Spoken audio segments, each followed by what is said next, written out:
Le Ouija. Le Ouija est une planche censée permettre la communication avec des esprits. Elle fait partie des instruments de psychographie indirecte selon les spirites. Le Ouija est une planche sur laquelle apparaissent les lettres de l'alphabet latin, les 10 chiffres arabes, ainsi que les termes « oui », « non », « bonjour » et « au revoir », censé permettre la communication avec les esprits au moyen d'un accessoire placé sur la planche, généralement un verre retourné ou une goutte, un objet disposant d'un côté pointu. Selon la parapsychologie, le Ouija est un moyen classique, avec risque, d'entrer en communication avec le monde des esprits. La planche Ouija a été développée par Elijah Bond et Charles Kennard en 1890. Kennard prétendait que le nom Ouija lui avait été révélé par la planche elle-même et que cela signifiait « bonne chance » en égyptien ancien. Une affirmation historiquement infondée, mais intrigante. En 1891, ils ont réussi à obtenir un brevet pour le premier Ouija, The Wonderful Talking Board. Et ils ont commencé à produire en masse ces planches. Au fil des années, la planche Ouija est devenue un élément de la culture populaire américaine. Mais elle a aussi attiré son lot de critiques et de controverses. Dans les années 1920 et 1930, elle était souvent liée à des histoires occultes et des récits surnaturels. Plus tard, dans les années 50 et 60, elle a été associée à des idées plus néfastes, des cas de possession démoniaque présumée et des phénomènes paranormaux.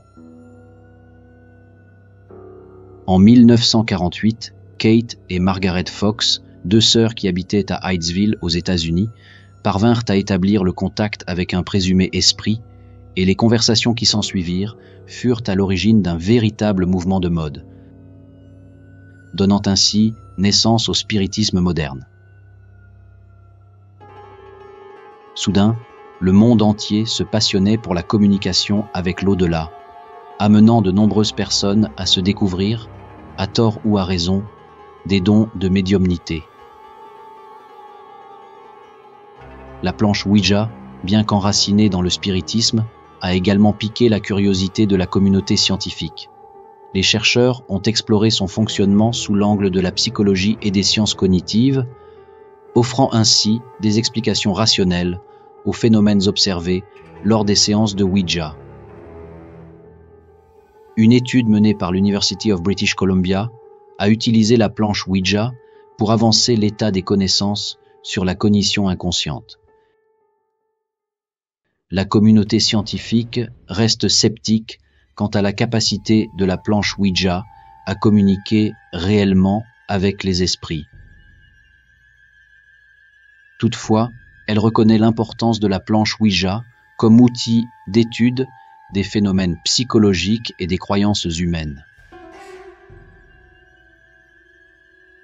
La planche Ouija est entourée de nombreuses croyances religieuses et spirituelles. Certains la considèrent comme un outil dangereux et maléfique, qui peut ouvrir des portes à des forces surnaturelles négatives, tandis que d'autres la considèrent comme un moyen de communiquer avec les anges ou les saints. Dans certaines religions, l'usage de la planche Ouija est considéré comme un péché ou une pratique occulte qui va à l'encontre des enseignements et des normes. D'autres religions, comme le spiritisme et le néopaganisme, encouragent son utilisation dans le cadre d'un rituel religieux ou spirituel. Le Ouija est un outil de communication spirituelle qui a une longue histoire et qui fait l'objet de nombreuses croyances et opinions. Bien que son utilisation puisse être fascinante et enrichissante pour certains, elle comporte également des risques, notamment sur le plan psychologique et émotionnel. Que vous croyiez ou non à ses pouvoirs, son rôle dans les histoires de fantômes et le cinéma d'horreur est indéniable. Utilisez le Ouija avec respect et prudence, vous pourriez découvrir un monde tout à fait unique de communication spirituelle. Un grand merci pour votre soutien et votre fidélité. Le saviez-vous, c'est grâce à vous, cette aventure se doit de continuer de grandir chaque jour. Rendez-vous le mois prochain pour découvrir un nouveau personnage ou un objet fascinant. À très bientôt.